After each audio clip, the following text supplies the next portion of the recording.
The indications for central line placement include large volume resuscitation, administration of medications that require central access, such as pressors, inotropes, and TPN, invasive hemodynamic monitoring including central venous pressure, pulmonary artery pressure, and cardiac output, inability to obtain peripheral access, and the need for hemodialysis or plasmapheresis. The type of central line is determined by the indication for the central venous catheter. For example, multi-lumen orifice catheters such as 8.5 French quad-lumen catheter may be required to administer several medications simultaneously, as in the case of a septic patient in need of multiple pressors. On the other hand, a patient in need of resuscitation due to hemorrhage will require access for delivery of volume quickly.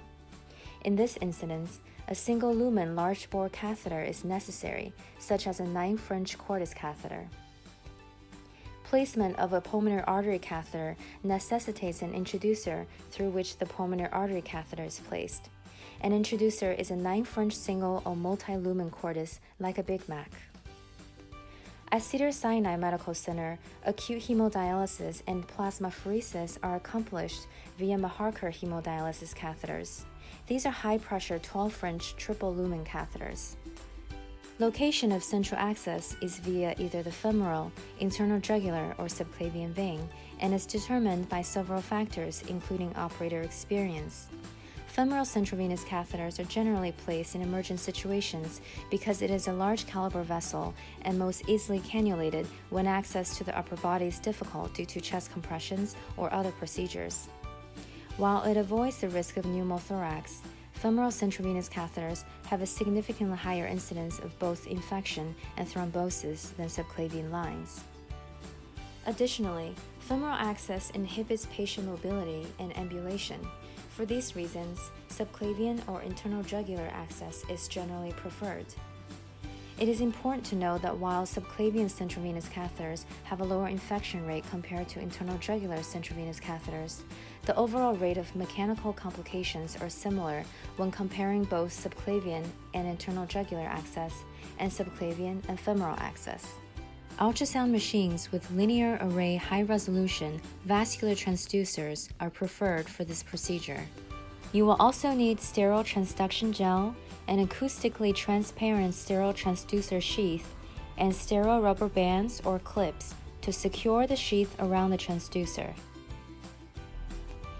Explain the procedure to the patient and obtain written informed consent. Complications such as infection, bleeding, and damage to surrounding structures should be discussed. A procedural timeout and checklist must be reviewed before the start of the procedure. Continuous electrocardiography and pulse oximetry monitoring should be maintained throughout the procedure. Place the patient in the supine position.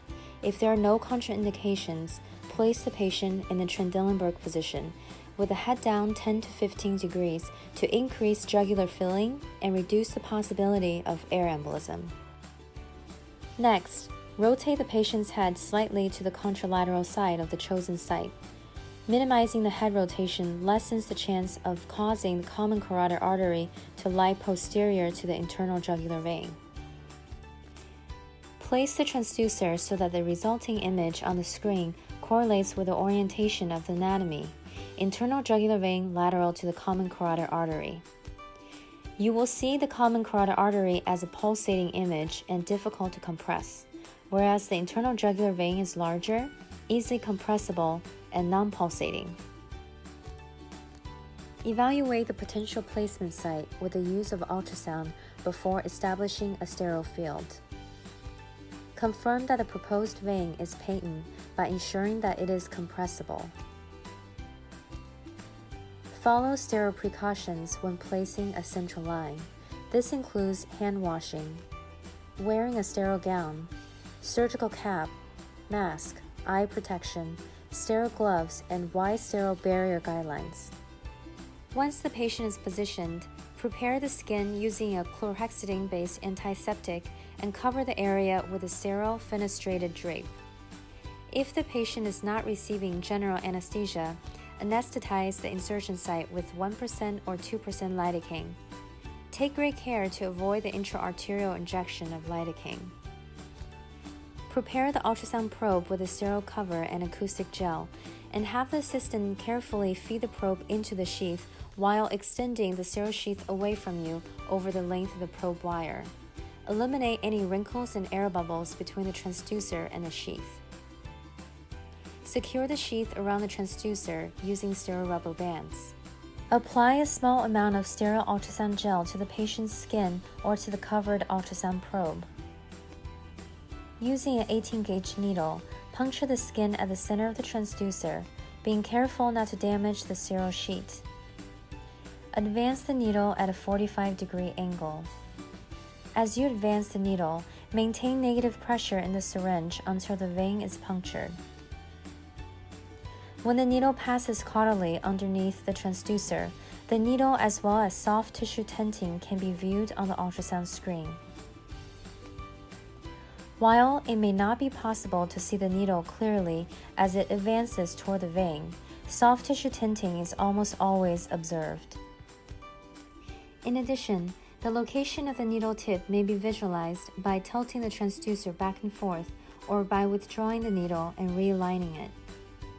However, since ultrasonography does not necessarily confirm the location of the tip, look for aspiration of blood in the syringe. If you do not aspirate blood as the needle is advanced, slowly withdraw the needle while maintaining negative pressure. Venous puncture may become evident as you withdraw the needle. As soon as blood is freely aspirated, place the probe in the predetermined sterile location, stabilize the needle, and disconnect the syringe. Confirm that the blood flow is non-pulsatile. Bright pulsatile blood is suggestive of arterial puncture. However, dark, non-pulsatile blood does not exclude the possibility of arterial puncture. Using the Seldinger technique, introduce a flexible guide wire through the needle and into the vein. While holding the guide wire in place, remove the needle. At this point, the guide wire within the lumen of the vein can be visualized on the screen in both cross-sectional and longitudinal views. Use a scalpel to make a small incision in the skin to widen the opening. Thread the guide wire through the distal opening of a dilator until it exits the proximal end of a dilator. Confirm that it has reached to the proximal end of the dilator, hold the wire in place, and advance the dilator through the skin and into the vessel. While holding the guide wire in place, remove the dilator. Bleeding frequently occurs after the dilator is withdrawn. Minimize it by applying pressure until the bleeding subsides. Insert the guide wire through the distal opening of the central venous catheter until it exits through the proximal end of the catheter. Secure the proximal end of the wire to prevent inadvertent advancement into the vessel, and then advance the catheter into the vein. Hold the proximal end of the guide wire at all times when advancing the dilator or catheter.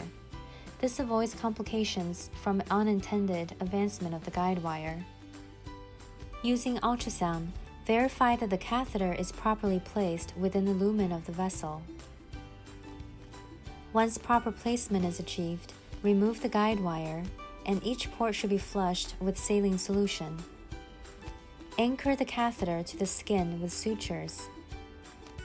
Apply sterile air-occlusive dressing to the central venous catheter insertion site. Obtain a chest radiograph to confirm proper placement of the catheter. Create a procedure note in the patient's electronic medical record.